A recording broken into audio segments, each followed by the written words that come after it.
Good evening students. सो हम लोग इस एसिड बेस के बारे में पढ़ रहे थे। तो लास्ट हम लोग बेस के बारे में पढ़ रहे थे। बेसिस का preparation, chemical properties, physical properties, ये सब डिस्कशन हो गया था। तो सेकंड पार्ट का थोड़ा बहुत बाकी है, तो हम लोग डिस्कस करेंगे आज इस सेशन में। तो आज का टॉपिक होगा कि एसिडिटी और एल्कालिनिटी कैसे हम लोग समझेंगे, कि कोई एक सॉल्यूशन एसिड है या एल्काली है या बेस है, कैसे समझेंगे। ठीक है, तो उसके लिए टेस्ट है, उससे हम लोग समझ पाएंगे। तो हम लोग लिखेंगे कि test of acidity and alkalinity. Test of acidity and alkalinity कैसे समझेंगे। देखो, ये एसिडिटी और एल्कालिनिटी समझने के लिए हमें इंडिकेटर्स का ज़रूरत है। ये पिछले वीडियो में हम लोग बताए थे कि इंडिकेटर्स क्या है, केमिकल सब्सटेंस है जिससे हम लोग कोई एक सॉल्यूशन एसिड है या एल्कालाइन या बेस है समझ सकते हैं। ठीक है, क्योंकि इंडिकेटर्स का कलर चेंज होगा, एसिड में कलर होगा, एल्कालाइन या बेसिक सॉल्यूशन में कलर होगा। वो हम लोग भी पिछले वीडियो में भी फेनोप्थलीन वगैरह किए थे। फेनोप्थलीन था, लिटमस था, उसका मिथाइल ऑरेंज था, हम लोग किए थे, है ना। तो उससे हम लोग समझ पाएंगे। ठीक है, आज हम लोग जो पढ़ेंगे, एक नया कॉन्सेप्ट पढ़ेंगे, वो है इस टेस्ट और एसिडिटी और एल्कालिनिटी के ऊपर, वो है पीएच। ये पहले भी तुम लोग किए हो। ठीक है, पीएच, इसके बारे में पढ़ेंगे कि पीएच क्या है। देखो, पीएच क्या, ये जो पी है ना, ये P stands for P stands for potence. P stands for potence, POTENZ। P का पूरा नाम है पोटेंज। ठीक है, ये एक जर्मन वर्ड है। ठीक है, और एच मतलब क्या है, हाइड्रोजन है। ठीक है, तो पीएच अगर बोला जाएगा कि व्हाट इज पीएच, पीएच हम लोग क्या बोलेंगे, it is the power of hydrogen.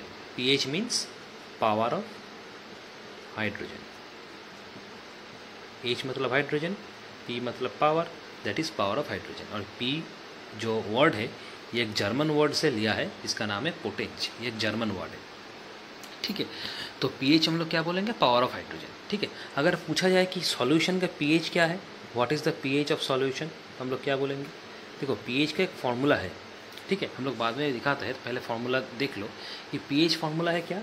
pH का फार्मूला क्या है, pH का फार्मूला है माइनस log बेस 10 H+। ठीक है, तुम लोग का मैथमेटिक्स का चैप्टर में लॉग तो ज़रूर तुम लोग किए होगे।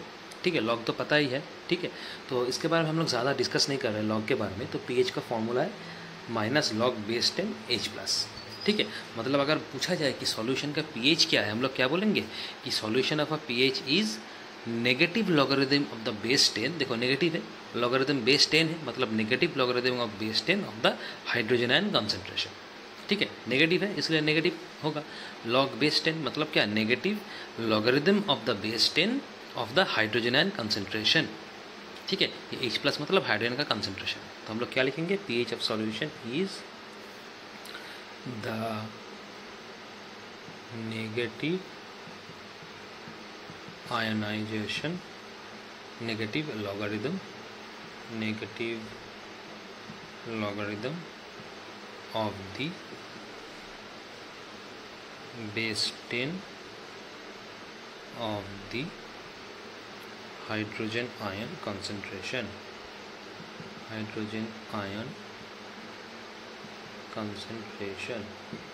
ठीक है, ये negative logarithm of base 10 of hydrogen ion concentration. ठीक है, यह है तुम्हारा पीएच का फॉर्मूला क्या है, माइनस log 10 H+। ठीक है, तो देखो, इसको तुम ऐसे भी लिख सकते हो। अगर नेगेटिव को तुम नहीं लिखना चाहते हो तो इसको तुम रिवर्स कर दो। अगर रिवर्स कर दोगे तो ये नेगेटिव से पॉजिटिव बन जाएगा। तो रिवर्स कर दोगे क्या, तो ऊपर 1 चला जाएगा, ये log 10 H+ नीचे आ जाएगा। ठीक है, मतलब तुम इसको ऐसे भी लिख सकते हो कि minus log 10 H+ equal to, इसको ऐसे भी लिख सकते हो कि log 10। ठीक है, बस इसको रिवर्स कर दो तो 1 ऊपर चला जाएगा और ये जो H+ है ये नीचे आ जाएगा और ये पॉजिटिव बन जाएगा। मतलब पीएच तुम माइनस log बेस 10 H+ भी बोल सकते हो या log बेस 10 1/H+ भी बोल सकते हो। इसको अगर तुम रिवर्स कर दो तो ये पॉजिटिव से नेगेटिव बन जाएगा।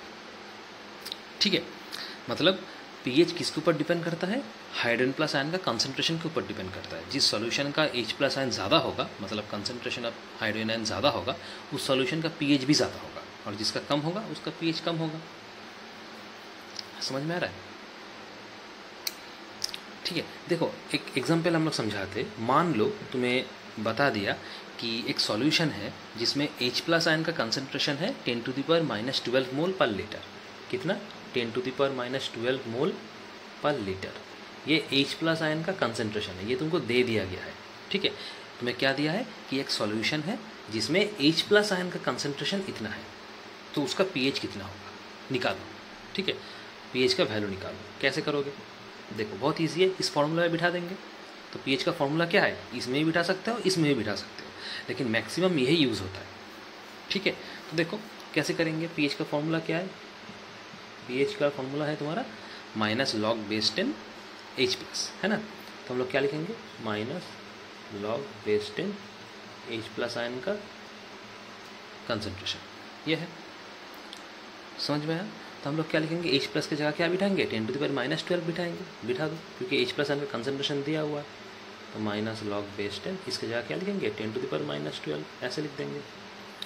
तो इसको सिंप्लीफाई करो। कैसे किया जाता है? देखो पावर है तो पावर, लॉग का पावर मतलब क्या है? ये सामने आ जाता है, मल्टीप्लाई हो जाता है, ये तो लॉग का रूल है।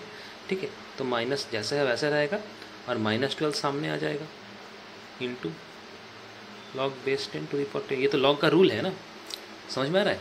लॉग का अगर रूल अच्छे से पढ़े होगे तो ये समझ में आएगा तुमको। ये जब पावर में है, ये पावर सामने आकर मल्टीप्लाई हो जाता है। ठीक है, तो माइनस और माइनस प्लस बनेगा 12 log/10 और log/10 का वैल्यू हमेशा 1 होता है, तो 12 × 1 मतलब pH होगा 12। मतलब एक ऐसा सॉल्यूशन जिसका H प्लस आयन का कंसंट्रेशन 10⁻12 मोल पर लीटर हो, उसका pH आएगा 12। तो इस तरीके से छोटा छोटा न्यूमेरिकल सवाल पूछा जाएगा तुमको। H प्लस आयन का कंसंट्रेशन बता देगा, पूछेगा कि pH क्या है उसका, तो ऐसे सॉल्व करोगे। समझ में आया बात? अच्छा, उसके बाद देखो नॉर्मल pH का रेंज क्या होता है। Normal pH range, normal pH का रेंज, नॉर्मल pH का रेंज होता है 0 से लेकर 14 तक। ये pH का रेंज है। pH स्केल बोला जाता है इसको, नॉर्मल pH रेंज, या फिर कोई कुछ कुछ बुक में pH स्केल भी दिया रहता है। नॉर्मल pH रेंज या नॉर्मल pH का स्केल होता है 0 से लेकर 14 तक। 14 से ऊपर नहीं होता है, 0 से नीचे भी नहीं होता है।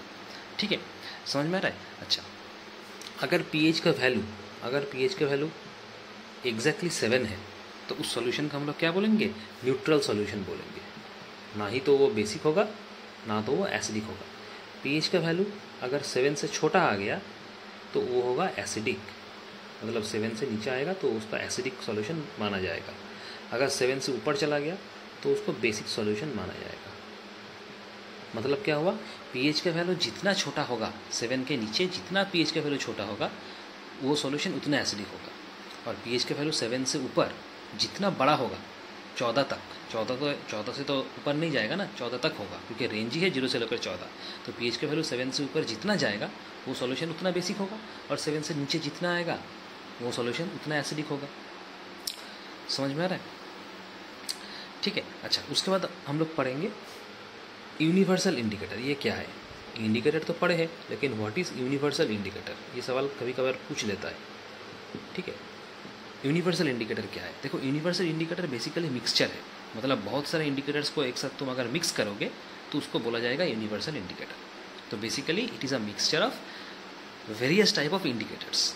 ठीक है, और ये डिपेंड करता है किसके ऊपर कि देखो इंडिकेटर्स का तो अलग अलग कलर होता है ना, एक एक इंडिकेटर एक एक कलर का होता है, लेकिन यूनिवर्सल इंडिकेटर क्या है? मिक्सचर ऑफ इंडिकेटर्स है। ठीक है, तो इसमें क्या, इसका एक अलग ही कलर होगा। समझ में आ रहा है? ठीक है, तो इस यूनिवर्सल इंडिकेटर का काम भी वही है। इंडिकेटर्स का जो काम है, यूनिवर्सल इंडिकेटर का वही काम है कि सॉल्यूशन एसिडिक है या बेसिक है, इसको डिफाइन करना। तो बेसिकली यूनिवर्सल इंडिकेटर्स क्या है? मिक्सचर ऑफ वेरियस इंडिकेटर्स, मतलब इसमें बहुत सारा इंडिकेटर्स मिक्स रहता है, तो it is a mixture of indicators. ठीक है, और ये जब तुम इस यूनिवर्सल इंडिकेटर से जब तुम टेस्ट करोगे कि वो सॉल्यूशन एसिडिक है या एल्कालाइन है, तो वो डिफरेंट कलर तुमको देगा। सिर्फ एक तो कलर नहीं होगा, स्पेक्ट्रम ऑफ कलर्स होगा। स्पेक्ट्रम ऑफ कलर्स मतलब बहुत सारा कलर तुमको दिखेगा। स्पेक्ट्रम ऑफ कलर्स, बहुत सारा कलर क्यों दिखेगा?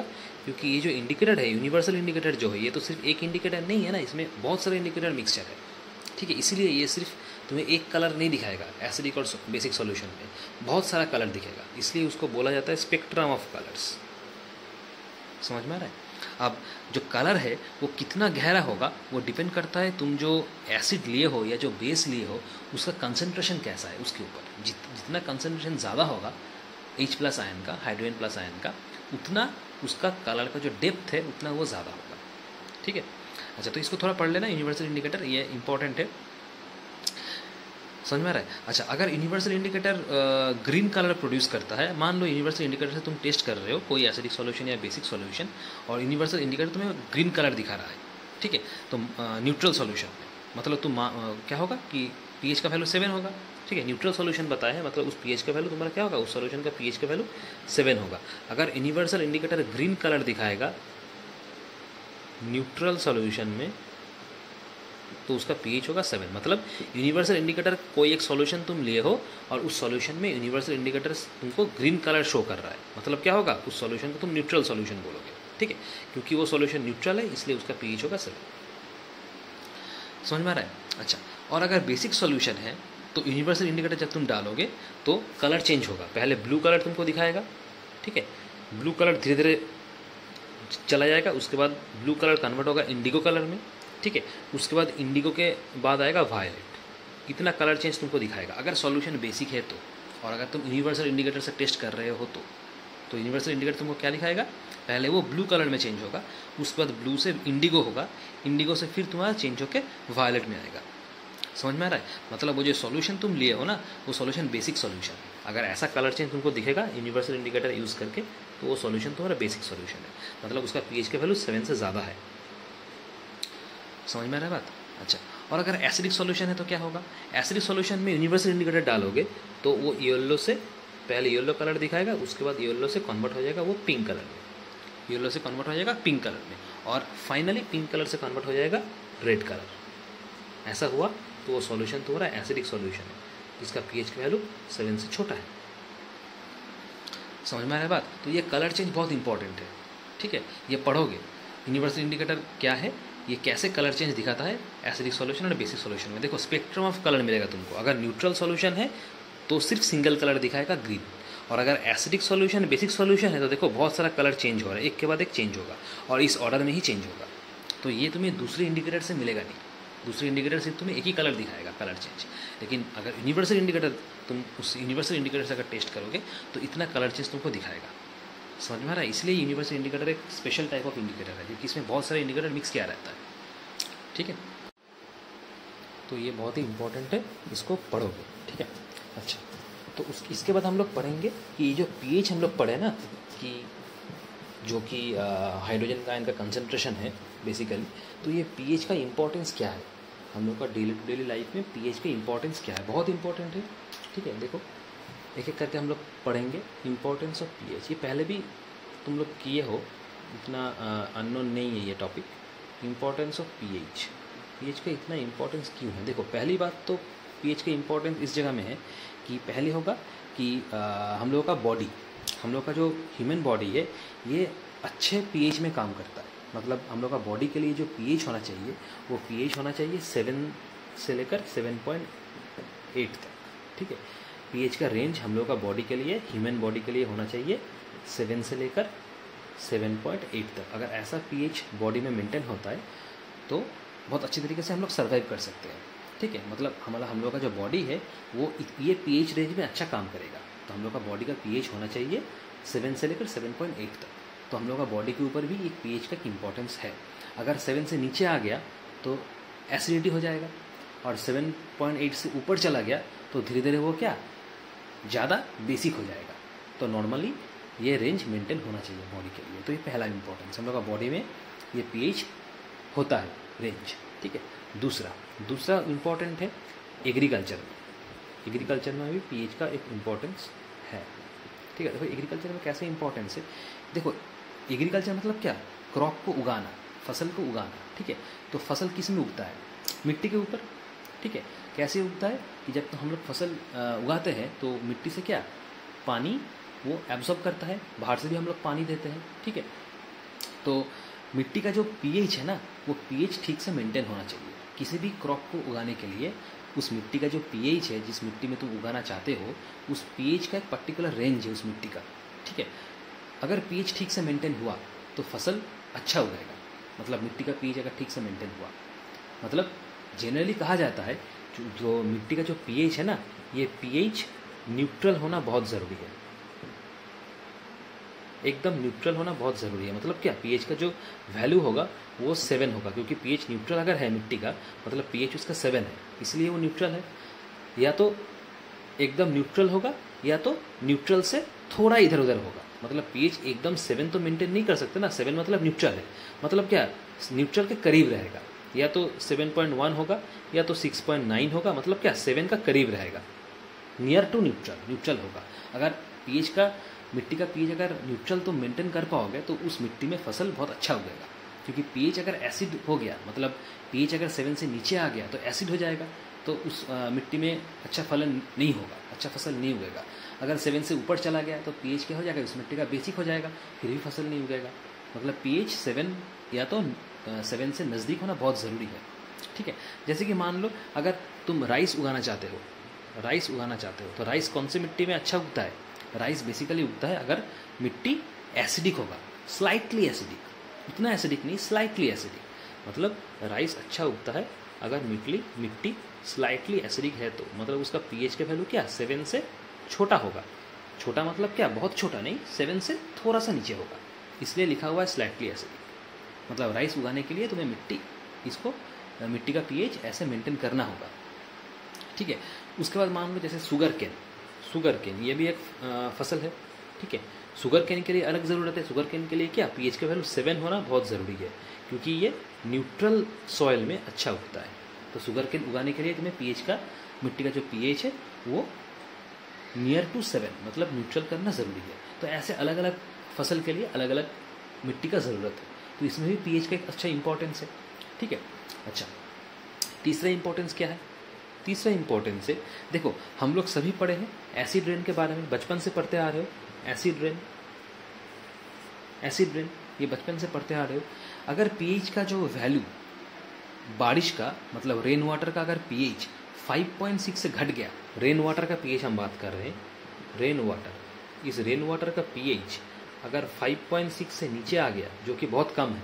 ठीक है, रेन वाटर का अगर पीएच 5.6 से नीचे आ गया तो उसको हम लोग क्या, उस बारिश को एसिड रेन बोलते हैं, और वो हानिकारक है। कैसे हानिकारक है? क्योंकि वो जो एसिड रेन जब जब बारिश होगा, मतलब उसमें क्या, एसिड ज़्यादा रहेगा। अगर पीएच का वैल्यू रेन वाटर का 5.6 से घट गया तो वही एसिड क्या, मिट्टी में जाके गिरेगा, मतलब मिट्टी का जो पीएच लेवल है वो बिगड़ जाएगा। समझ में आ रहा है? तो जो फसल तुम उगा रहे हो उसमें भी क्या प्रॉब्लम होगा। ठीक है, समझ में आ रहा है? तो ये जो एसिड रेन है, मतलब बारिश का पीएच अगर 5.6 से नीचे आ गया तो उसको एसिड रेन बोला जाता है। तो उस एसिड रेन में कौन सा एसिड रहता है? Basically sulphuric acid, nitric acid, carbonic acid, इन टाइप का एसिड रहता है, जो हम लोग एटमॉस्फेयर के लिए बहुत मतलब बहुत हानिकारक है। ठीक है, वो एटमॉस्फेयर के साथ रिएक्शन करता है। एटमॉस्फेयर में जो हार्मफुल गैसेस है, जैसे कार्बन डाइऑक्साइड हो गया, सल्फर डाइऑक्साइड हो गया, उसके साथ रिएक्शन करता है। समझ में आ रहा है? तो इसलिए ये बहुत इंपॉर्टेंट है कि बारिश का जो पीएच है वो पीएच ठीक तरीके से मेंटेन हो, मतलब न्यूट्रल होना बहुत ज़रूरी है। तो इसमें भी क्या, एसिड रेन में भी पीएच का इफेक्ट है, पीएच का एक इंपॉर्टेंस है। ठीक है, अच्छा, उसके बाद हम लोग आते हैं मेडिसिन में। मेडिसिन में पीएच का क्या इंपॉर्टेंस है? मेडिसिन वगैरह, देखो कुछ डिजीज़ है जिसको तुम सिर्फ पीएच के ऊपर डिपेंड करके डायग्नोस कर सकते हो। कुछ डिजीज़ है जैसे कि उसको डायग्नोस किया जाता है, उसको डिफाइन किया जाता है पीएच के ऊपर डिपेंड करके कि पीएच का वैल्यू कितना है। ठीक है, ब्लड का पीएच, उसके बाद यूरिन का पीएच, ये कलेक्ट किया जाता है। क्या कलेक्ट किया जाता है? ब्लड और यूरिन। ठीक है, इन दोनों का पीएच का वैल्यू क्या है, इसके ऊपर डिपेंड करके कुछ डिजीज़ है जिसको डायग्नोस किया जाता है कि कौन सा डिजीज़ है ये। ठीक है, तो उसके लिए क्या होगा, पीएच तुम्हें चाहिए, क्योंकि अगर तुम डिजीज़ को ठीक से डायग्नोस ना कर पाओगे कि कौन सा बीमारी है तो मेडिसिन नहीं दे पाओगे, इलाज नहीं कर पाओगे। तो वो कैसे डायग्नोस करोगे, कैसे पहचानोगे? ब्लड और यूरिन का तुम्हें टेस्ट करना पड़ेगा। वो टेस्ट कैसे होता है? ब्लड और यूरिन का पीएच देखा जाता है कि पीएच उसका कितना है, उस हिसाब से उस डिजीज़ को डायग्नोस किया जाता है, उस हिसाब से उसको मेडिसिन दिया जाता है। तो मेडिसिन इंडस्ट्री में भी पीएच का एक इम्पोर्टेंस है। ठीक है, तो ये ऐसा देखना तुम लोग का बुक में और भी इंपॉर्टेंस दिया हुआ है।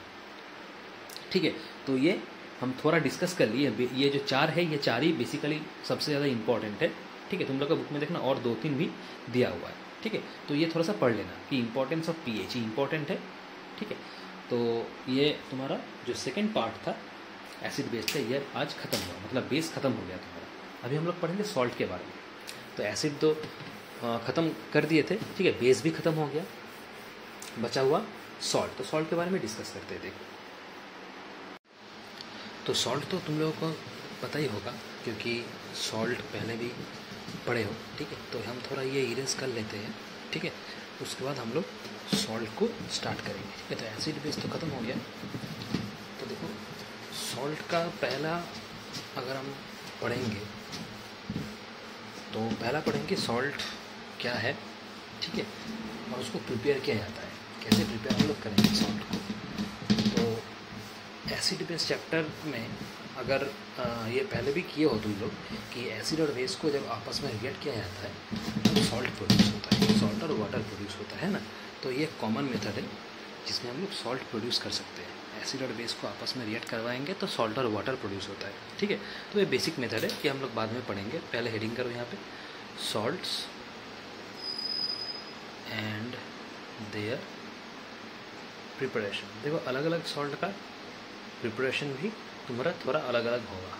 ठीक है, तो उस सॉल्ट के ऊपर डिपेंड करता है, लेकिन बेसिक चीज़ पहले हम लोग पढ़ेंगे कि सॉल्ट है क्या। देखो सॉल्ट बेसिकली एक कंपाउंड है। ठीक है, सॉल्ट बेसिकली एक कंपाउंड है जो पार्शियल या total replacement of the ionisable hydrogen atom से बनता है। मतलब क्या, एक एसिड को अगर हम लोग किसी बेस से ट्रीट करते हैं या फिर एक एसिड को अगर तुम कोई भी मेटलिक आयन से ट्रीट करोगे तो वो मेटल क्या करेगा, उस एसिड का जितना भी हाइड्रोजन है ना उसको या तो टोटल रिप्लेस कर देगा या तो पार्शियल रिप्लेस करेगा, करके एक कंपाउंड फॉर्मेशन करेगा जिसको सॉल्ट बोला जाएगा। ठीक है, तो सॉल्ट क्या है, it is a compound formed by the partial और total replacement of the ionisable hydrogen atoms of an acid by a metallic ion और एन एमोनियम आयन। एक मेटलिक आयन या तो एक एमोनियम आयन एसिड का जितना भी आयोनाइजेबल हाइड्रोजन है उसको या तो पार्शियली रिप्लेस करता है या तो टोटल रिप्लेस करता है, करके कंपाउंड फॉर्मेशन करता है, उसको बोला जाता है सॉल्ट। ठीक है, तो ये क्या है, बेसिकली एक कंपाउंड है। कैसे फॉर्मेशन होता है, बाय द टोटल और partial replacement of the ionisable hydrogen atoms bye N acid when it is reacted with a base. ठीक है, यहाँ पे एक टर्म बहुत इंपॉर्टेंट है जो है ionisable hydrogen atoms. Ionisable hydrogen atoms, क्योंकि हाइड्रोजन एटम्स कहाँ से मिलता है, एसिड से मिलता है। एसिड में ही हाइड्रोजन एटम्स रहता है और जितना हाइड्रोजन एटम्स आयोनाइजेबल है, मतलब जितना एसिड का हाइड्रोजन एटम्स आयोनाइज हो सकता है उतना आयोनाइजेबल हाइड्रोजन एटम्स को या तो पार्शियली आयोनाइज करता है या तो टोटली आयोनाइज करता है। मतलब जितना हाइड्रोजन एटम्स रहेगा टोटल आयोनाइज हो जाएगा, हर एक आयोनाइज हो जाएगा हाइड्रोजन एटम्स, या तो कुछ होगा कुछ नहीं होगा, मतलब पार्शियल आयोनाइजेशन होगा या तो कंप्लीट या टोटली आयोनाइजेशन होगा, करके एक कंपाउंड फॉर्मेशन करेगा जिसको बोला जाता है सॉल्ट। ठीक है, तो पहले हम लोग पार्शियल वाला दिखाते हैं कि पार्शियल रिप्लेसमेंट या पार्शियल आयोनाइजेशन कैसे होता है। पार्शियल रिप्लेसमेंट मतलब कुछ रिप्लेस होगा आयोनाइजेबल हाइड्रोजन, कुछ नहीं होगा। तो देखो क्या क्या रहता है कि एसिड लेना होता है, कुछ भी एक एसिड ले लो, जैसे H2SO4 ले लिए। ठीक है, इसको तुम किससे रिएक्ट करवाओगे, एक मेटलिक आयन से। ठीक है, तो मेटल क्या होगा, मान लो सोडियम मेटल है, इससे NaNO3 दे दो, मतलब सोडियम नाइट्रेट, जिसमें मेटल है कि सोडियम। तो ये सोडियम मेटल क्या करेगा, H2SO4 का जितना भी रिप्लेसेबल हाइड्रोजन है, जितना आयोनाइजेबल हाइड्रोजन है, उसको कुछ रिप्लेस करेगा, कुछ रिप्लेस नहीं कर पाएगा क्योंकि ये पार्शियल है। ठीक है, अच्छा, इसको उसके बाद तुमको हिट करना पड़ेगा 200 डिग्री सेंटीग्रेड से नीचे, इसको हिट करना पड़ेगा। जब H2SO4 से तुम NaNO3 मिक्स करोगे तो Na सोडियम मेटल क्या करेगा, एक सॉल्ट फॉर्मेशन करेगा, H2SO4 से कुछ हाइड्रोजन को निकाल देगा, मतलब पार्शियल आयोनाइजेशन होगा। तो देखो H2SO4 में कितना आयोनाइजेबल हाइड्रोजन है, 2 आयोनाइजेबल हाइड्रोजन है, लेकिन 2 सोडियम निकाल नहीं पाएगा, सिर्फ 1 निकालेगा और 1 रह जाएगा। तो H2SO4 में क्या होगा, ये कैसे टूटता है, देखो ये नीचे हम दिखाते हैं H2SO4 कैसे ब्रेक होता है। ऐसे ब्रेक होता है 2H plus SO4 minus SO4 2 minus. ठीक है, मतलब 2 रिप्लेसेबल हाइड्रोजन प्लस है, दो ठो आयोनाइजेबल हाइड्रोजन प्लस है, लेकिन सोडियम दो ठो निकाल नहीं पाएगा क्योंकि ये पार्शियल आयोनाइजेशन है। ये डिपेंड करता है कि मेटल का स्ट्रेंथ कैसा है उसके ऊपर। मेटल अगर स्ट्रेंथ बहुत हाई है तो जितना आयोनाइजेबल हाइड्रोजन है उतना निकाल लेगा। तो सोडियम मेटल इतना स्ट्रांग नहीं है, इतना एक्टिव नहीं है, इसलिए सारा हाइड्रोजन को ये निकाल नहीं पाएगा। एक ठो निकलेगा, एक ठो रह जाएगा। ठीक है, मतलब अगर H2SO4 से एक ठो हाइड्रोजन निकल जाएगा तो कैसा रहेगा, एक ठो हाइड्रोजन निकल गया और जो रहेगा वो HSO4 माइनस रहेगा। एक ठो हाइड्रोजन निकाल लेगा और एक ठो रह जाएगा। तो सोडियम क्या करेगा, एक ठो आयोनाइजेबल हाइड्रोजन को H2SO4 से निकाल लेगा। ठीक है, तो क्या फॉर्मेशन करेगा, सोडियम और ये HSO4 मिलके NaHSO4 फॉर्मेशन करेगा। ये Na और ये HSO4 मिलके फॉर्मेशन क्या करेगा, सॉल्ट NaHSO4 प्लस क्या रह जाएगा, देखो ये H प्लस रह गया, ये H प्लस यहाँ पे रह गया और Na का NO3 रह गया। Na निकाल लेने के बाद क्या, Na का NO3 रह गया और ये HSO4 का H प्लस रह गया, मतलब ये NO3 और H प्लस मिलके HNO3 होगा, नाइट्रिक एसिड। ठीक है, देखो ये है तुम्हारा सॉल्ट। यहाँ पे क्या, इस एसिड का पार्शियल आयोनाइजेशन हुआ है या पार्शियल रिप्लेसमेंट हुआ है। ठीक है, ये जो एसिड लिया जाता है ये एसिड कंसनट्रेटेड होता है, डाइल्यूट नहीं होता है, कंसनट्रेटेड होता है, CONC मतलब कंसनट्रेटेड। ठीक है, ये हो गया तुम्हारा पार्शियल रिप्लेसमेंट। अब आते हैं कंप्लीट रिप्लेसमेंट में, कंप्लीट या तो टोटल रिप्लेसमेंट। कंप्लीट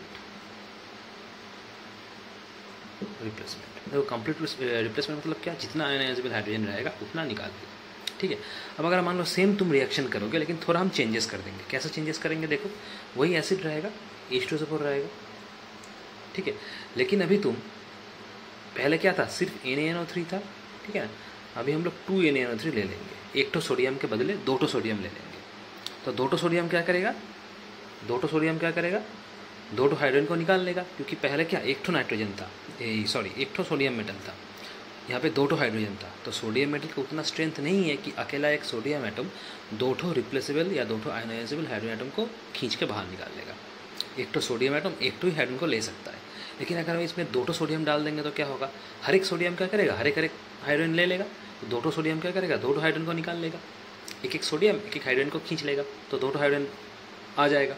और H2SO4 में क्या, 2 तो ही रिप्लेसेबल हाइड्रोजन है, 2 तो ही आयोनाइजेबल हाइड्रोजन है, मतलब क्या टोटल यहाँ पे आयोनाइजेशन हो जाएगा, सारा H प्लस निकल जाएगा, जितना आयोनाइजेबल H प्लस है, तो उसको बोला जाएगा क्या, कंप्लीट रिप्लेसमेंट। ठीक है, इसको भी कंसनट्रेटेड लिया जाता है।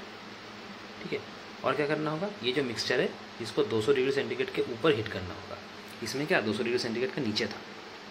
ठीक है, तो क्या होगा, जितना भी रिप्लेसेबल हाइड्रोजन है सब बाहर आ जाएगा।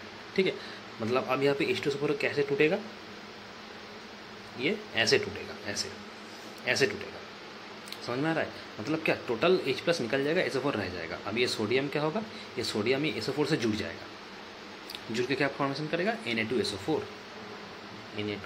ये सॉल्ट हो गया। ठीक है, समझ में आ रहा है बात। अच्छा, और रहेगा क्या, NO3 रहेगा यहाँ पे। NO3 किसके साथ जाएगा, ये H प्लस के साथ जाएगा, मतलब क्या 2 H प्लस है, यहाँ पे 2 NO3 है, मतलब क्या होगा 2 HNO3 फॉर्मेशन होगा। तो ये हो गया तुम्हारा क्या, टोटल आयनाइजेशन। ये भी एक सॉल्ट है, कंप्लीट रिप्लेसमेंट है ये। ठीक है, तो ऐसे पार्शियल रिप्लेसमेंट या कंप्लीट रिप्लेसमेंट से सॉल्ट बनता है, सॉल्ट प्रिपेयर किया जाता है। ठीक है, डिपेंड करता है कि कितना रिप्लेसेबल हाइड्रोजन है या कितना आयोनाइजेबल हाइड्रोजन है। इसको आयोनाइजेबल भी बोला जाता है, रिप्लेसेबल भी बोला जाता है। ठीक है, अच्छा समझ में आ रहा है। अच्छा, उसके बाद हम लोग क्या देखेंगे, देखो सॉल्ट तो बना लिए। ठीक है, सॉल्ट हम लोग प्रिपेयर कर लिए कि पार्शियल आयोनाइजेशन से या फिर कंप्लीट आयोनाइजेशन से। ठीक है, देखो अभी हम लोग पढ़ेंगे कि अगर सॉल्ट का हम लोग डेफिनेशन पढ़ेंगे कि सॉल्ट का तो पहले डेफिनेशन अभी भी बता दिए थे। ठीक है, अगर आयनिक डेफिनेशन पढ़ेंगे तो क्या होगा, सॉल्ट का आयनिक डेफिनेशन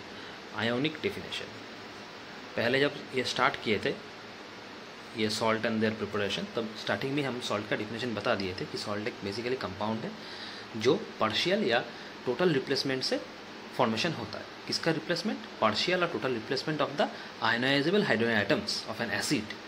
ठीक है, अच्छा अब अगर आयनिक डेफिनेशंस में हम देखेंगे सॉल्ट का आयनिक डेफिनेशन क्या है, तो देखो सॉल्ट बेसिकली एक आयनिक कंपाउंड है, क्योंकि सॉल्ट बनता है किससे, पॉजिटिव आयन और नेगेटिव आयन से बनता है। ठीक है, देखो मेटल जो सॉल्ट में क्या रहता है, एक मेटल रहता है और एक एनायन पार्ट रहता है। तो मेटल जो है वो पॉजिटिव पार्ट है और जो एनायन है वो नेगेटिव पार्ट है, मतलब क्या एक पॉजिटिव और नेगेटिव से बनता है सॉल्ट, इसलिए सॉल्ट क्या है, एक आयनिक कंपाउंड भी है। तो सॉल्ट को जब तुम पानी में डालोगे तो ये सॉल्ट क्या डिसोसिएट हो जाएगा, पानी में डिसोसिएट हो जाएगा, पॉजिटिव आयन प्रोड्यूस करेगा और नेगेटिव आयन प्रोड्यूस करेगा। पॉजिटिव आयन क्या होगा? हाइड्रोजन आयन, क्योंकि एसिड में तो हाइड्रोजन रहता है, और सॉल्ट में एक एसिड पार्ट भी होता है, क्योंकि सॉल्ट कैसे प्रिपेयर होता है? जब एसिड को तुम बेस से रिएक्ट करवाते हो, मतलब सॉल्ट में एक एसिड पार्ट भी होता है, बेस पार्ट भी होता है। एसिड पार्ट क्या है? H+ है, ठीक है, और बेस पार्ट क्या है? OH- है।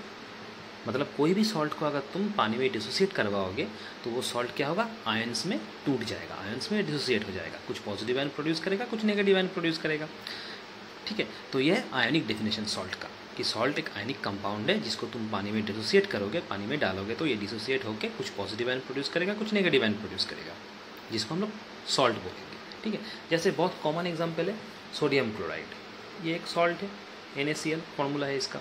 इसको अगर तुम पानी में डालोगे तो क्या होगा? पानी में डालोगे तो क्या होगा? ये Na+ और Cl- में अलग हो जाएगा, डिसोसिएट हो जाएगा, ठीक है। ये पॉजिटिव आयन है, ये नेगेटिव आयन है, ठीक है। ये पॉजिटिव आयन है लेकिन इसमें हाइड्रोजन नहीं है, ये नेगेटिव आयन है, मतलब इसमें OH- नहीं है। पॉजिटिव हम क्या बोले? पॉजिटिव आयन H+ प्रोड्यूस करता है और नेगेटिव आयन OH- प्रोड्यूस करता है, ठीक है। लेकिन ऐसा भी हो सकता है कि पॉजिटिव आयन जो सॉल्ट प्रोड्यूस किया है पानी में डालने से वो H+ ना हो, ऐसा भी हो सकता है। हर वक्त H+ ही होगा ऐसा नहीं है, और हर वक्त OH- ही होगा ऐसा नहीं है। पॉजिटिव आयन होगा और नेगेटिव आयन होगा, वो H+ भी हो सकता है, OH- भी हो सकता है। तो देखो सोडियम क्लोराइड NaCl एक सॉल्ट है, पानी में डालने से Na+ Cl- में डिसोसिएट हो गया, ये पॉजिटिव आयन है, ये नेगेटिव आयन है, मतलब क्या होगा? ये एक सॉल्ट है आयनिक डेफिनेशन के हिसाब से, समझ में आ रहा है, ठीक है। अच्छा, ये कैसे प्रिपेयर किया जाता है? सोडियम क्लोराइड अगर पूछा जाए कि कैसे प्रिपेयर किया जाता है, देखो सॉल्ट है तो मतलब क्या, एक एसिड और बेस से बनेगा, ठीक है। एसिड क्या लेना होगा? HCl, बेस क्या लेना होगा? Sodium hydroxide NaOH। इसको जब तुम आपस में रिएक्ट करवाओगे तो सॉल्ट बनेगा। क्या निकलेगा? पानी निकल जाएगा। जब तुम एसिड और बेस को आपस में रिएक्ट करवाते हो, देखो पानी H और OH मिलके H2O, तो H2O मिलेगा तुमको, और क्या रह जाएगा यहाँ पे? Na और Cl, मतलब NaCl रह जाएगा। सोडियम क्लोराइड एक सॉल्ट, ये पानी, समझ में आ रहा है, ठीक है। अच्छा, तो ये बेसिक पार्ट हो गया सॉल्ट का, ठीक है। अब हम लोग पढ़ेंगे क्लासिफिकेशन ऑफ सॉल्ट। सॉल्ट का क्लासिफिकेशन अगर करेंगे तो कितना तरीके का सॉल्ट हो सकता है? Classification of salts, classification of salts. देखो there are 6 kind of salt, 6 तरीके का सॉल्ट होता है, ठीक है। एक एक करके हम लोग पढ़ते हैं। 6 तरीके का सॉल्ट होता है। पहला आता है नॉर्मल सॉल्ट, नॉर्मल सॉल्ट्स, ठीक है। दूसरा आता है बेसिक सॉल्ट्स। अगर बेसिक सॉल्ट्स है मतलब एसिड सॉल्ट्स भी होगा, तो तीसरा कैटेगरी आता है एसिड सॉल्ट्स, ठीक है। चौथा है डबल सॉल्ट्स, डबल सॉल्ट्स, ठीक है। पांचवा है मिक्स्ड सॉल्ट्स, मिक्स्ड सॉल्ट्स, और लास्ट नंबर 6 है कॉम्प्लेक्स सॉल्ट्स, कॉम्प्लेक्स सॉल्ट्स, ठीक है। तो एक एक करके डिस्कस करते हैं। देखो जो नॉर्मल सॉल्ट पहले आते हैं हम लोग, नॉर्मल सॉल्ट। देखो नॉर्मल सॉल्ट्स क्या है?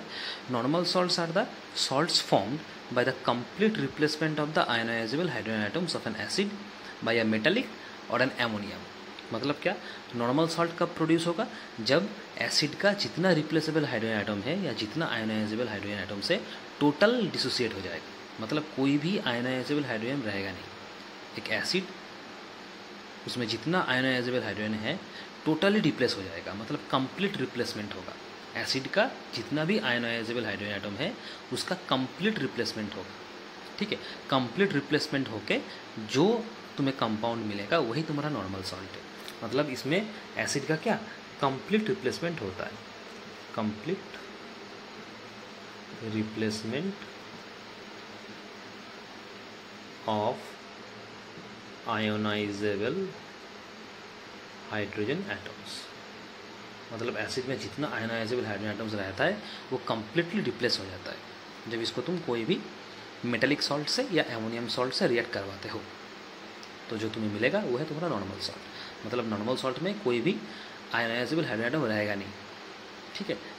एसिड में से जितना भी आयोनाइजेबल हाइड्रोजन है, एसिड में जितना भी आयोनाइजेबल हाइड्रोजन एटम है, हर एक आयोनाइजेबल हाइड्रोजन क्या डिसोसिएट हो जाएगा, और जो सॉल्ट तुम्हें मिलेगा उसमें कोई भी हाइड्रोजन एटम रहेगा नहीं, ठीक है। तो बहुत अच्छा एग्जाम्पल है नॉर्मल सॉल्ट का NaCl, सोडियम क्लोराइड। ये बहुत ही अच्छा एग्जाम्पल है नॉर्मल सॉल्ट का। ठीक है, और भी है जैसे Na2SO4, ये भी है नॉर्मल सॉल्ट।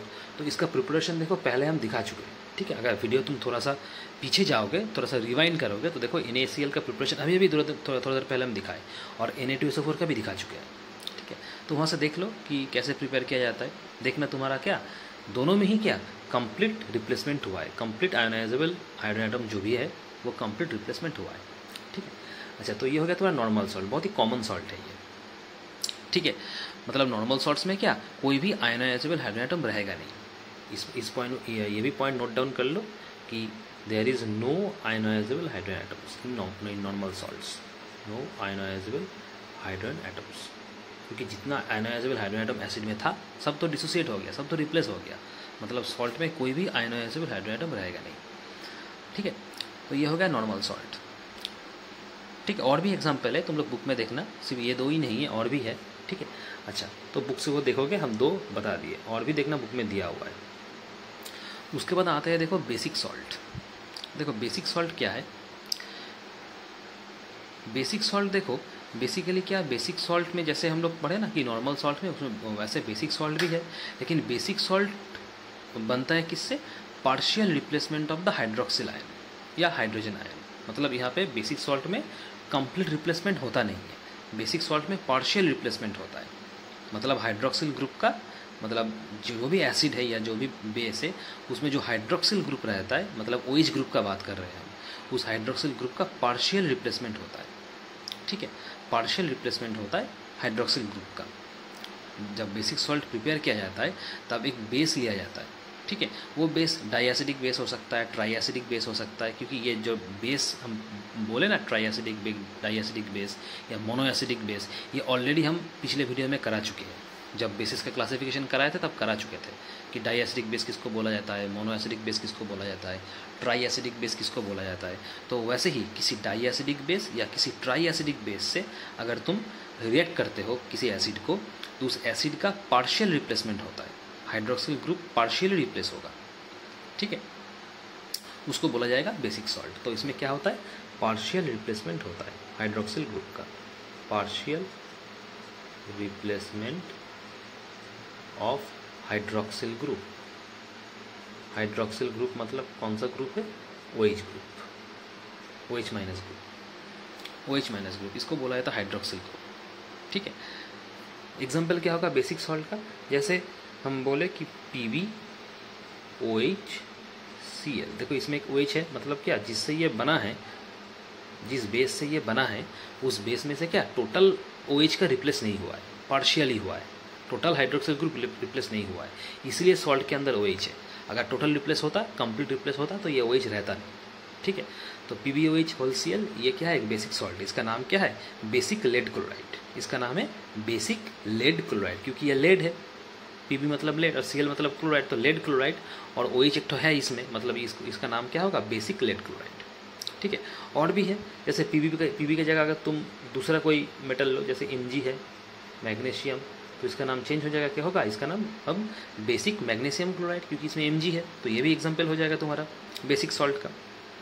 ठीक है, तो ऐसा बहुत सारा है बेसिक सॉल्ट का एग्जाम्पल। ठीक है, अब हम लोग आते हैं एसिड सॉल्ट में। ठीक है, एसिड सॉल्ट क्या है, देखिए एसिड सॉल्ट मतलब इसमें क्या होगा, इसमें पार्शियल रिप्लेसमेंट होगा। जैसे बेसिक सॉल्ट में पार्शियल रिप्लेसमेंट हुआ था हाइड्रोक्सिल ग्रुप का, वैसे ही एसिड सॉल्ट में भी पार्शियल रिप्लेसमेंट होगा, लेकिन यहाँ पे क्या OH ग्रुप का नहीं होगा, हाइड्रोक्सिल ग्रुप का नहीं होगा, यहाँ पे होगा आयोनाइजेबल हाइड्रोजन एटम का। ठीक है, जब कोई भी पॉलीबेसिक एसिड को एक मेटल या कोई एमोनियम आयन से तुम ट्रीट करोगे, कोई भी पॉलीबेसिक एसिड को एक मेटल आयन और एक एमोनियम आयन से अगर तुम ट्रीट करोगे, तब क्या एसिड सॉल्ट फॉर्मेशन होगा bye the partial replacement of the ionisable hydrogen atom. मतलब जो एसिड होगा उसका आयोनाइजेबल हाइड्रोजन एटम जितना है उसका पार्शियल रिप्लेसमेंट होगा, तब जाके एसिडिक सॉल्ट प्रोड्यूस होगा। मतलब इसमें भी हम लोग लिख सकते हैं कि partial replacement of ionisable hydrogen atoms, ये भी होगा तुम्हारा क्या एसिड सॉल्ट। ठीक है, जैसे हम एग्जाम्पल दिखाते हैं, देखो यहाँ पे नीचे एग्जाम्पल दे रहे हैं एसिड सॉल्ट का, तो हम लोग क्या पढ़े कि पार्शियल रिप्लेसमेंट होगा, ठीक है। लेकिन जो तुम एसिड लोगे ना यहाँ पे डाइबेसिक एसिड लेना होगा, ठीक है। जैसे देखो हम कैसे प्रिपेयर करेंगे, देखो एसिडिक सॉल्ट में देखो पहली बात तो क्या है, पार्शियल रिप्लेसमेंट हो रहा है, मतलब जितना हाइड्रोजन रहेगा उतना हाइड्रोजन रिप्लेस नहीं होगा, कुछ हाइड्रोजन रह जाएगा। पार्शियल डिस्प्लेसमेंट का मतलब तो वही है, मतलब एसिडिक सॉल्ट जो होगा ना उसमें जो सॉल्ट का फॉर्मूला है उसमें हाइड्रोजन एटम रहेगा, क्योंकि टोटल हाइड्रोजन तो रिप्लेस नहीं हुआ है ना। अगर टोटल हाइड्रोजन रिप्लेस होता तो सॉल्ट में कोई हाइड्रोजन रहता नहीं, लेकिन एसिड सॉल्ट में पार्शियल रिप्लेसमेंट होता है, मतलब जो सॉल्ट तुम्हें मिलेगा एसिडिक सॉल्ट उसका फॉर्मूला में क्या हाइड्रोजन एटम रहेगा।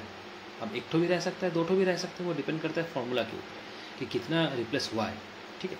तो देखो जैसे हम अगर बताएं कि सोडियम क्लोराइड है, ठीक है, इससे अगर तुम H2SO4 रिएक्ट करते हो तो क्या होता है, सोडियम क्लोराइड से अगर तुम H2SO4 रिएक्ट करोगे, H2SO मतलब क्या है, ये डाइबेसिक एसिड है, मतलब दो हाइड्रोजन है, इसलिए इसको अगर तुम ट्रीट करोगे less than 200 degree centigrade temperature में, तो देखो सोडियम क्या होगा, एक तो हाइड्रोजन को निकालेगा, दो को निकाल नहीं पाएगा, मतलब ये क्या होगा NaHSO4 बनेगा, ठीक है, प्लस HCl करेगा, मतलब ये जो तुम्हें सॉल्ट मिला है ना ये तुम्हारा एसिडिक सॉल्ट है, क्योंकि इसमें देखो हाइड्रोजन एटम एक तो है, ठीक है, और जितना एसिड में हाइड्रोजन था उतना रिप्लेस नहीं हुआ है, एक ठो निकला है सिर्फ, मतलब पार्शियल रिप्लेसमेंट हुआ है, मतलब ये होगा तुम्हारा क्या, इसको हम लोग बोलेंगे क्या एसिड सॉल्ट, इसको हम लोग बोलेंगे एसिडिक सॉल्ट NaHSO4 को, समझ में आ रहा है, ठीक है। अब यहाँ पे तुम NaCl ना लेके इस यहाँ पे तुम NaOH भी ले सकते हो, एक बेस ले लो, बेस भी ले सकते हो, अगर बेस से तुम रिएक्ट करोगे तो यहाँ पे देखो कुछ चेंजेस नहीं होगा, यहाँ पे NaHSO4 ही रहेगा, क्योंकि मेटल तो सेम है, सोडियम ही मेटल है, सिर्फ HCl की जगह क्या आ जाएगा, H2 आ जाएगा, क्योंकि Cl तब होता है जब यहाँ पे तुम NaCl लेते, अब Cl को चेंज करके तुम NaOH ले लिए तो यहाँ पे OH और यहाँ से एक तो हाइड्रोजन निकलेगा, क्योंकि सोडियम ने क्या किया, एक तो हाइड्रोजन को सिर्फ लिया है, इसलिए NaHSO4 हुआ है, और एक तो हाइड्रोजन तो रह जाएगा ना, तो हाइड्रोजन और OH मिलकर पानी हो जाएगा, बस ये चेंजेस होगा और कुछ नहीं होगा, तो ये तुम्हारा क्या सेम रहा, ये एसिडिक सॉल्ट है, समझ में आ रहा है। एसिडिक सॉल्ट कब प्रोड्यूस होता है, अगर सवाल पूछा जाए कि एसिडिक सॉल्ट कब प्रोड्यूस होता है, देखिए एसिडिक सॉल्ट प्रोड्यूस तभी होता है जब तुम बेस ले रहे हो ना, वो बेस इनसफिशियंट होगा। देखो यहाँ पे हम जो बेस लेंगे, ये जो NaOH लिया है ना, ये NaOH तुम्हारा क्या इनसफिशियंट लिए है, सफिशियंट बेस तुम नहीं लोगे, क्योंकि अगर तुम सफिशियंट बेस लोगे ना तो जितना एसिड का रिप्लेसेबल हाइड्रोजन एटम है उसको वो खींच के बाहर निकाल लेगा, अगर तुम सफिशियंट बेस लेते तो तब जाके तुम्हारा एसिड सॉल्ट फॉर्मेशन नहीं होता। ये जो NaOH हम लिए है ना, ये जो बेस लिए है ये इनसफिशियंट बेस लिए है, क्योंकि तो हम यहाँ पे एक तो सोडियम एटम डालें, लेकिन रिप्लेसेबल हाइड्रोजन कितना है, दो है, अगर यहाँ पे हम दो डाल देते ना तो जितना हाइड्रोजन एटम था उसको हर एक को वो निकाल लेता, तब यहाँ से तुम्हारा क्या एज गायब हो जाता, अगर एज गायब हो जाएगा तो ये तो सॉल्ट होगा ज़रूर लेकिन एसिडिक सॉल्ट नहीं रहेगा, ठीक है। मतलब क्या, तुमको जो बेस लोगे तुम उसको सफिशिएंट बेस नहीं लेना है, ठीक है, कंपैरिजन टू एसिड, एसिड पे जितना हाइड्रोजन एटम है, जितना रिप्लेसेबल हाइड्रोजन एटम है उसका कंपैरिजन में तो जो बेस तुम लोगे वो सफिशिएंट नहीं होना चाहिए, इनसफिशिएंट बेस होगा, तभी जाके वो रिप्लेसेबल हाइड्रोजन जितना रहेगा उसको निकाल नहीं पाएगा, क्योंकि तुम इनसफिशिएंट बेस ले रहे हो। अगर जितना हाइड्रोजन है वो निकाल नहीं पाएगा मतलब सॉल्ट में क्या कुछ हाइड्रोजन एटम रह जाएगा, और सॉल्ट में तो हाइड्रोजन तुमको लाना ही है, क्योंकि तुम एसिडिक सॉल्ट पढ़ रहे हो, एसिडिक सॉल्ट ही मतलब उसमें क्या हाइड्रोजन एटम रहेगा, समझ में आ रहा है बात। इसलिए ये एसिडिक सॉल्ट तुम कैसे प्रिपेयर करोगे, जो बेस लोगे उसको इनसफिशिएंट बेस लेना होगा कंपेरिजन टू द एसिड, ठीक है। ऐसा बहुत सारे एग्जाम्पल है एसिडिक सॉल्ट का, जैसे हम लोग अगर बोलेंगे NaHSO4, जैसे ये भी एग्जाम्पल होगा Na2HPO4, ये भी एक तुम्हारा क्या है एसिडिक सॉल्ट है, Na2HPO4 इसका नाम है डाइसोडियम हाइड्रोजन फॉस्फेट। डाइसोडियम क्यों, क्योंकि दो सोडियम है इसलिए डाइसोडियम, हाइड्रोजन है इसलिए हाइड्रोजन, और PO4 मतलब क्या फॉस्फेट है, फॉस्फेट ग्रुप है ये, मतलब नाम क्या हुआ डाइसोडियम हाइड्रोजन फॉस्फेट, समझ में आ रहा है। तो ये भी तुम्हारा क्या है एक एसिडिक सॉल्ट है, ऐसे बहुत सारा है, समझ में आ रहा है, ठीक है। तो एसिडिक सॉल्ट भी हो गया, उसके बाद हम लोग क्या पढ़ेंगे डबल सॉल्ट।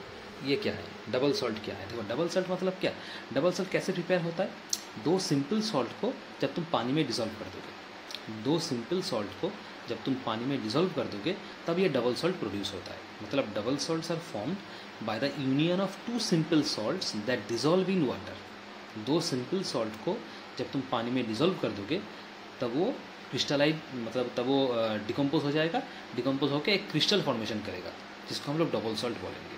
मतलब डबल सॉल्ट फॉर्मेशन होता है दो सिंपल सॉल्ट्स। तो बहुत एग्जाम्पल है, ये फॉर्मूला पूछता है डबल सॉल्ट का, ये इंपॉर्टेंट है। जैसे देखो डबल सॉल्ट का एग्जाम्पल होगा तुम्हारा पोटाश एलम, पोटाश एलम, ये एक डबल सॉल्ट है, फॉर्मूला आता है यहाँ से पूछता है। उसके बाद Mohr's salt, MOHR, Mohr's salt, ये एक डबल सॉल्ट है, ठीक है। उसके बाद डोलोमाइट, ये एक डबल सॉल्ट है। ये बहुत बहुत इंपॉर्टेंट है तीनों के तीनों, क्योंकि सवाल पूछता है, फॉर्मूला पूछता है। जैसे पोटासियम, इसका फॉर्मूला क्या है? इसका फॉर्मूला है देखो K2SO4, इसमें क्या रहता है?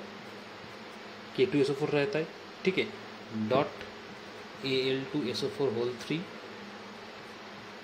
ठीक है, डॉट 2H2। तो ये इतना बड़ा है इसका फॉर्मूला, ठीक है। इसका फॉर्मूला है पोटाश एलम, इतना बड़ा इसका फॉर्मूला, इसको याद रखना है। उसके बाद मोर्स सॉल्ट, मोर्स सॉल्ट का फॉर्मूला क्या है?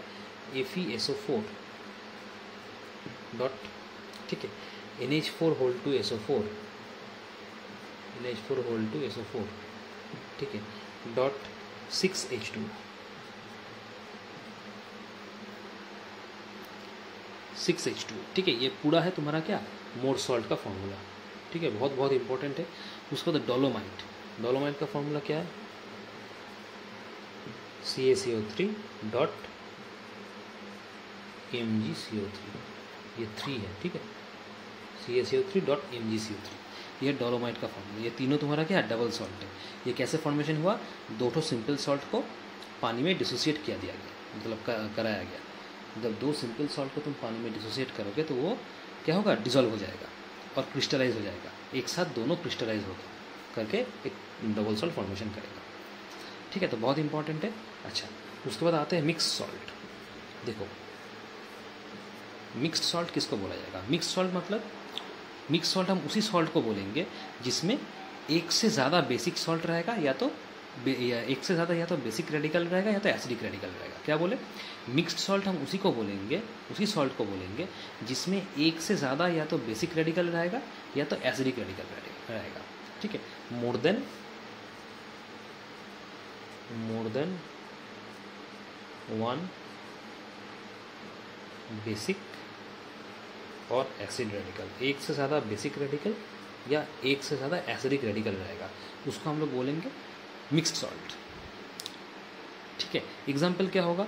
जैसे अगर हम बात करें एग्जाम्पल का, देखो एग्जाम्पल का बात करें तो मिक्स सॉल्ट का एग्जाम्पल क्या होगा? जैसे NaKCO3, ये एग्जाम्पल है मिक्स्ड सॉल्ट का। नाम क्या होगा? Na मतलब सोडियम, K मतलब पोटाशियम, और CO3 तुम्हारा क्या है? कार्बोनेट ग्रुप है। मतलब नाम क्या हुआ? Sodium potassium carbonate. ये तुम्हारा एक मिक्स्ड सॉल्ट है, ठीक है। और क्या होगा? और भी एग्जाम्पल है, जैसे CaOCl2, ये बहुत इंपॉर्टेंट है। इसका नाम क्या है? इसका नाम है ब्लीचिंग पाउडर। CaOCl2, इसका नाम है ब्लीचिंग पाउडर। तो ये दो तुम्हारा क्या है? मिक्स सॉल्ट है। ये पूछा जाता है कि ब्लीचिंग पाउडर कौन सा टाइप का सॉल्ट है? आंसर क्या होगा? Mixed salt. दोनों में तुम्हारा क्या? एक से ज़्यादा बेसिक रेडिकल या तो एसिड रेडिकल है, ठीक है। अच्छा, उसके बाद लास्ट टाइप आता है कॉम्प्लेक्स सॉल्ट। लास्ट टाइप है कॉम्प्लेक्स सॉल्ट। देखो कॉम्प्लेक्स सॉल्ट क्या है? कॉम्प्लेक्स सॉल्ट्स हम उसी सॉल्ट्स को बोलेंगे जो डिसोसिएट होके एक तो सिंपल आयन देगा और एक तो कॉम्प्लेक्स आयन देगा। क्या बोले? कॉम्प्लेक्स सॉल्ट्स हम उसी सॉल्ट्स को बोलेंगे जो डिसोसिएट होके एक तो सिंपल आयन देगा और एक तो कॉम्प्लेक्स आयन देगा।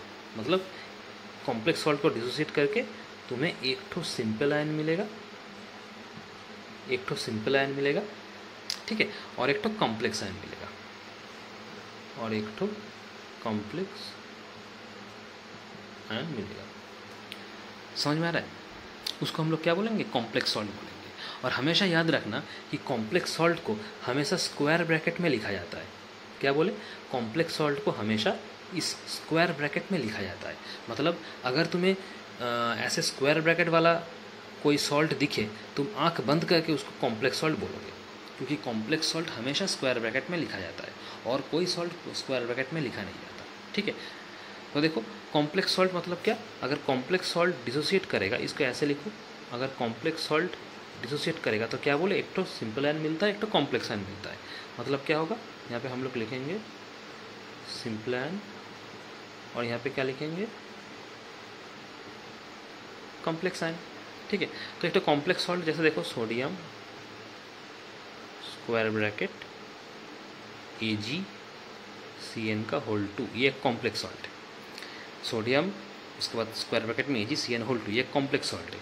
ये अगर डिसोसिएट होता है तो एक तो सिंपल आयन मिलता है। सिंपल आयन क्या है? सोडियम प्लस, ये सिंपल आयन है।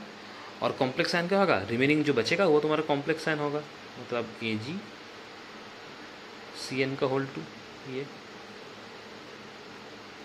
AgCN का होल 2, ठीक है। ये स्क्वायर ब्रैकेट रहेगा और ऊपर एक तो माइनस, ठीक है। ये तुम्हारा कॉम्प्लेक्स आयन है, समझ में आ रहा है? ये Na प्लस तुम्हारा सिंपल आयन है और ये तुम्हारा कॉम्प्लेक्स आयन है, मतलब एक सिंपल आयन और एक कॉम्प्लेक्स आयन मिलेगा, उसको हम लोग कॉम्प्लेक्स सॉल्ट बोलेंगे। तो बहुत एग्जाम्पल है, जैसे ये एक एग्जाम्पल हो गया, इसका नाम क्या है? इसका नाम है Na क्या है? सोडियम है। Ag तुम्हारा क्या है? सिल्वर है। और Cn तुम्हारा क्या है? साइनाइड ग्रुप है। तो इसका नाम होता है सोडियम आर्जेंटो साइनाइड। क्या बोले? सोडियम आर्जेंटो साइनाइड, ये है इसका नाम। तो ये कॉम्प्लेक्स आयन है। और भी बहुत सारा है, जैसे अगर हम बात करें, मान लो यहाँ पे और भी कॉम्प्लेक्स सॉल्ट के एग्जाम्पल है। जैसे अगर मान लो हम इसको इस तरीके से करें कि स्क्वायर ब्रैकेट, उसके बाद कॉपर NH3, ठीक है, इसको थोड़ा इरेज कर देते हैं। कॉपर, उसके बाद NH3 होल 4, कॉपर, उसके बाद फर्स्ट ब्रैकेट में NH3 और होल 4, और बाहर रहेगा तुम्हारा SO4, ठीक है। कॉपर, फर्स्ट ब्रैकेट में NH3 और होल 4 SO4, ठीक है। ये कॉपर है, ठीक है। NH3 होल 4, ठीक है। NH3 मतलब क्या है? एमोनिया, ठीक है। कितना है? 4 है, मतलब क्या? टेट्राएमीन। क्या नाम बोले? टेट्राएमीन। और ये कॉपर है, मतलब नाम क्या हुआ? Tetraammine copper. SO4 मतलब सल्फेट, तो नाम क्या हुआ? Tetraammine copper sulphate. ये भी है तुम्हारा क्या है? कॉम्प्लेक्स सॉल्ट है, ठीक है। तो हमेशा देखना कॉम्प्लेक्स सॉल्ट तुम्हारा क्या है? ये स्क्वायर ब्रैकेट में लिखा जाता है। तो स्क्वायर ब्रैकेट जहाँ तुम देखोगे वो तुम्हारा कॉम्प्लेक्स सॉल्ट हो जाएगा, ठीक है। तो चलो आज का सेशन में इतना ही, ठीक है। नेक्स्ट क्लास में हम लोग पढ़ेंगे कि कैसे सॉल्ट प्रिपेयर किया जाता है। बहुत सारा मेथड है, सिर्फ एसिड और बेस को मिलाओगे तो सॉल्ट होता है, ये तो बेसिक चीज़ है सॉल्ट प्रिपरेशन का। लेकिन और भी बहुत सारा मेथड है सॉल्ट प्रिपरेशन करने का, तो हम लोग नेक्स्ट दिन डिस्कस करेंगे, ठीक है। सॉल्ट का प्रिपरेशन रहेगा, ठीक है। और कैसे हम लोग insoluble salt, soluble salt prepare करेंगे, ये भी हम लोग डिस्कस करेंगे थोड़ा बहुत, ठीक है। और भी थोड़ा थोड़ा टॉपिक रिमेनिंग टॉपिक रह जाएगा, जो कि हम लोग नेक्स्ट क्लास में ये ख़त्म करेंगे, ठीक है। चलो, थैंक यू।